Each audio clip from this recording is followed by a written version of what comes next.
বকশীগঞ্জে স্থানীয়দের সঙ্গে ৩৫ বিজিবির অধিনায়কের মতবিনিময় সভা অনুষ্ঠিত হয়েছে।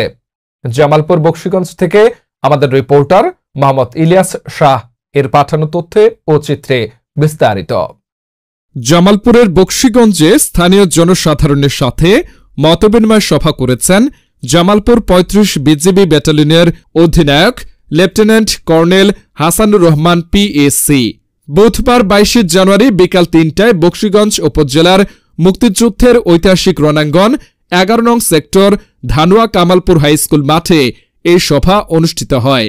উক্ত সভায় বক্তব্য রাখেন ধানুয়া কামালপুর বিওপির কোম্পানি কমান্ডার আঞ্জু মিয়া, উপজেলা প্রেস ক্লাবের সাধারণ সম্পাদক জি এম ফাতিউল হাফিজ বাবু, ধানুয়া কামালপুর স্থলবন্দরের আমদানি রপ্তানিকারক সমিতির সাধারণ সম্পাদক গোলাম রসুল সেতু, ইমাম আব্দুর রাজ্জাক, আবুল হোসেন, ফুলু মিয়া প্রমুখ। মতবিনিময় সভায় ৩৫ বিজিবির অধিনায়ক lieutenant colonel Hasanur Rahman PSC বলেন, দেশের প্রশ্নে বিজিবি আপোষহীন। জনগণকে সঙ্গে নিয়ে বিজিবি যে কোনো পরিস্থিতি মোকাবেলায় প্রস্তুত রয়েছে।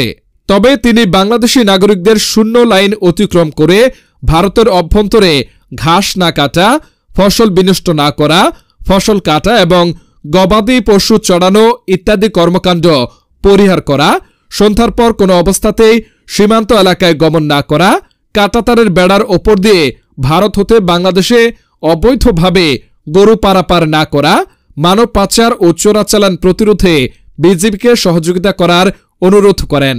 উক্ত সভায় স্থানীয় জনপ্রতিনিধি, শিক্ষক, গণ্যমান্য ব্যক্তিবর্গ ও স্থানীয় জনসাধারণ উপস্থিত ছিলেন।